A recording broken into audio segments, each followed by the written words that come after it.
you have your name and badge number? Can I have that, please? Hey, Renee, put him back in custody. We'll look at it. Did this man just get arrested and thrown in jail just for asking questions? That's what he believes, and that's why he's filed a new lawsuit.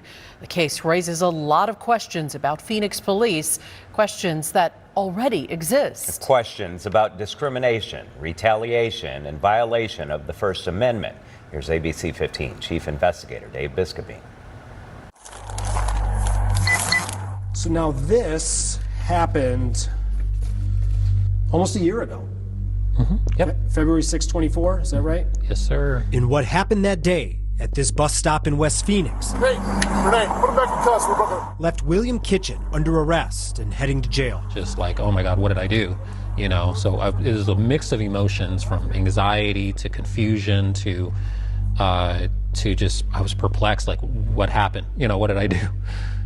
This blurry body camera video begins with William already detained by police. The partial footage, about 14 minutes total, is all he was given after his arrest. So why did police stop him? Court records show officers were conducting an intensive operation at the bus stop, and police say William obstructed the thoroughfare. Is that true? No, there was no cars coming. Shortly after being searched, police took William out of cuffs, gave him back his stuff, and had him sit. Then, to understand what had happened, he asked a plainclothes supervisor why he was stopped. What was the ARS code that you said I violated? It was on the revised statute 13, 2916.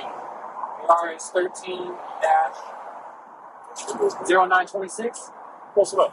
What was it? I'm going to have my attorney look at it. Well, this is this time or what? I have legal shit. I have Davis Moss with Dwyer Gardner. I just want to know so that I can have them look at the statute and make sure that everything is correct. What is the statute? I told people it's going to be under 2,000. Do you have your name and badge number? Can I have that, please?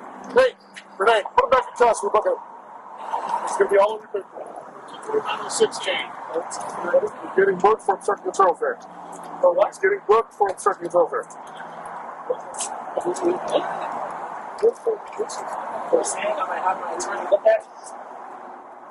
it's a true legitimate code.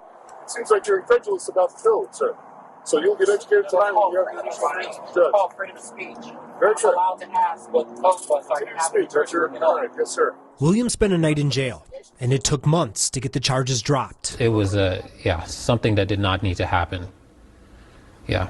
Is that how you feel about this whole situation? It just didn't need to happen? It didn't need to happen. Renee, put him back in custody. We'll look at it. Clearly, they're just trying to teach him a lesson. Josh Carden is William's attorney. He literally just asked questions at core First Amendment activity and got thrown in handcuffs for it. Other than the First Amendment issues, he says there's other parts of the stop that stand out, parts we haven't shown you yet. You can't look at this situation and ignore my client's race. You can't ignore the comments, the racially tinged comments made by the officers. The comments come right at the beginning of William's detainment. Are you a homeboy here, sir, yet? Go ahead and shake it down. You want to grab a bag for him? It looks like TJ Jeff, circa 1994. What do you think about that?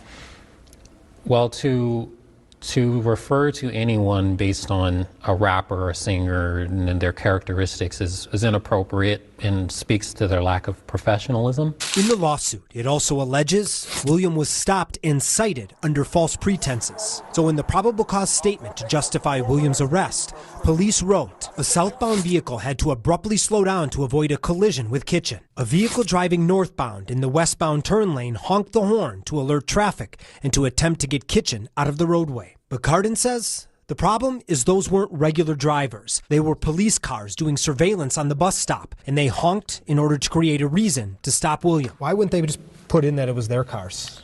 I think it's to hide the fact that they had no real reasonable grounds for putting my client in handcuffs and taking him to jail. The end of this blurry body camera footage also reveals a unique twist in this case. William is not anti-police, someone out waiting and looking to sue.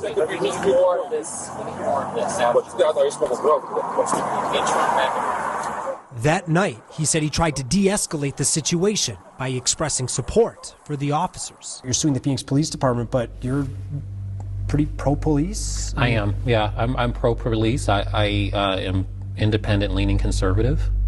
And I have always been pro-police. You know, the officers put on their uniform and, you know, they're doing this to serve their community, integrity, honor, you know, respect. Renee, put him back in custody. But the officers chose to escalate it through their actions, and I feel like I'm obligated as someone who went through that to hold them accountable. I'm investigator Dave Biskobing, ABC 15, Arizona. Phoenix police declined to comment for the story, but they will have to answer that lawsuit. It's another case where the Department of Justice investigation will play a role. The lawsuit cites the DOJ's findings of Phoenix PD that they have a pattern and practice of racial discrimination, retaliation, and First Amendment violations. Right now on your screen, you're looking at several similar cases we exposed, which ended up in the DOJ's final report. If you want to read more about this new lawsuit or see our 32-part breakdown of the DOJ's investigation, head to abc15.com/investigators.